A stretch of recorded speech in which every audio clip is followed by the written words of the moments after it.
Hi guys! Welcome to my vlog. Ayan. Andito na naman po ako, si Pinky Mix Vlog. Ayan.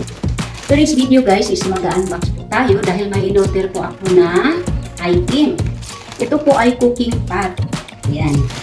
Pwede tayo magluto ng kanin, magluto ng sabaw, o di kaya magluto ka ng paksiw or gisarong gulay.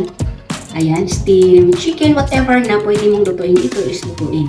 Kasi ako guys, nagtatrabaho ako dito pero ayan, may sarili akong kitchen. Ayan, magluto ako ng isda, magluto ako ng tuyo, kahit anong lutuin ko dito ay pwede. Iba din doon sa amo ko. Kaya, eto, bumili ako ng sariling cooking pot dahil ako ay, sa tuwing nagluluto ako ng kanin, laging nasusunog. Dahil lagi kong makalimutin itong anting. Kaya ito, sinubukan kong umorder dahil nakita ko lang siya sa online. Ayan, tulungan niyo akong ano.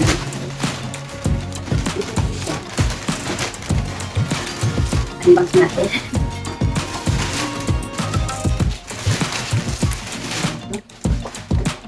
Ito siya guys. Yan. Cooking pot po siya. Electric. Ito, i-unbox po natin.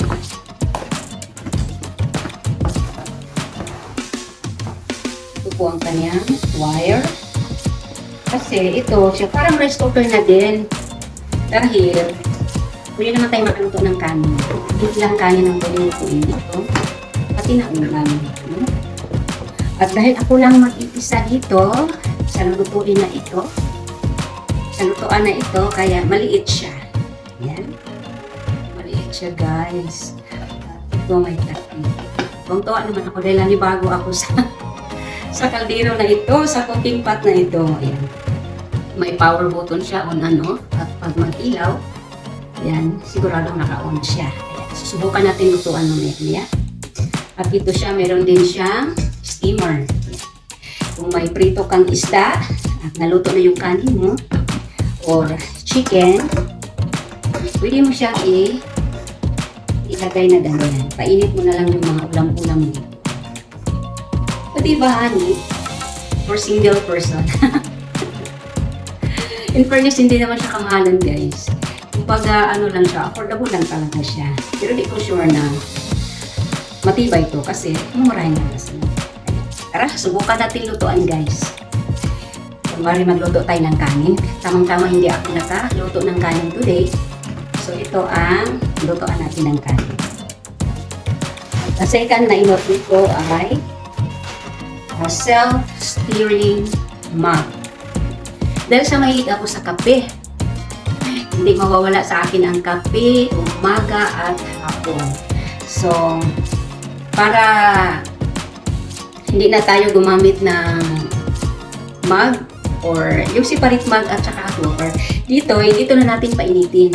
Lagay natin yung tubig dito sa mug na ito at pagkatapos ilagay yung kape, sugar, tas meron siyang ano, titingnan muna natin. I-unbox muna natin siya guys.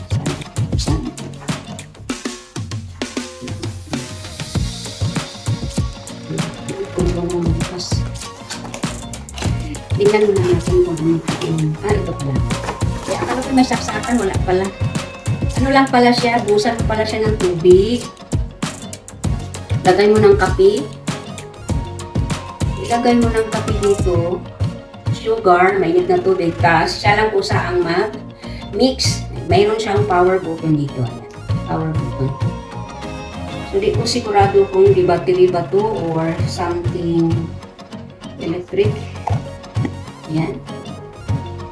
May sarili pa siyang kape. So, ganda diba? Sa mahilig magkape, kaya subukan na natin ito. Tara guys, magtimpla tayo ng kape at magsaing tayo gamit ng ating mga bagong pinamili. Ayan. Samahan niyo na ako sa kusina.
Ayan guys, nakasalang na tayo ng kanin.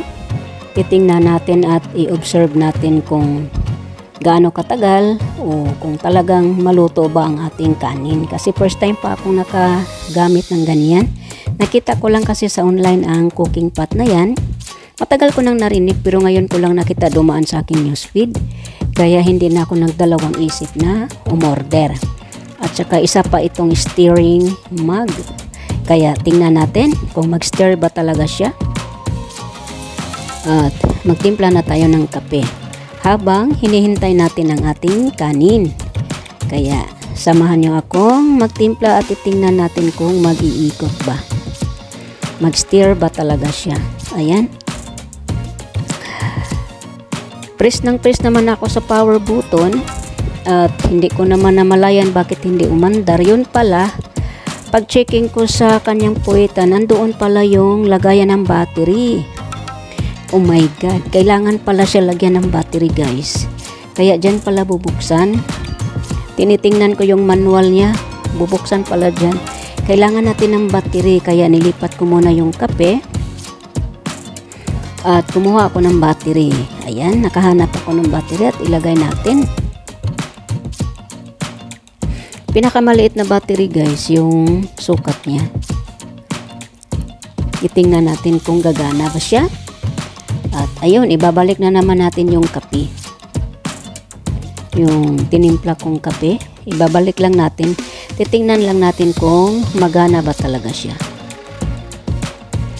Baka mamaya sa sobrang mura hindi pala gumana, no? Kaya subukan natin. Ayun. Umandar na guys. Umiikot na. Wow. Okay naman pala siya Yun. Matagal siyang maglamig. Tapos may takip pa siya. Yan. Safe na safe yung kape mo dyan. Pero kung magtimpla ka, ma-overdose ka siguro pag punuin mo yan sa kape. O di kaya kabagan ka. So, ang gawin natin is kalahati lang siguro. No, kalahati lang. Ang kagandahan kasi pwede mo nang i-press dyan, hindi na kailangan. Ayan guys, silipin natin ang ating sinaing. Kung naluto na ba siya kasi first time kong magluto nito. Ayan, wow, naluto naman talaga. Ang ganda naman pala nito guys. Ang ganda naman pala niya. May hawakan pa Wow, ang ganda, naluto na, promise. Pwede kang makaluto pala dito ng noodles. Ayan. Takip na natin. Kusa siyang mag-warm. Pag mag-warm siya, ito, mag-off yung ilaw. Ganon talaga siya. Hindi siya masusunog guys, kahit iwan mo pa siya. Parang totally rice cooker talaga. Ayan, that's all for today's guys. Thanks for watching.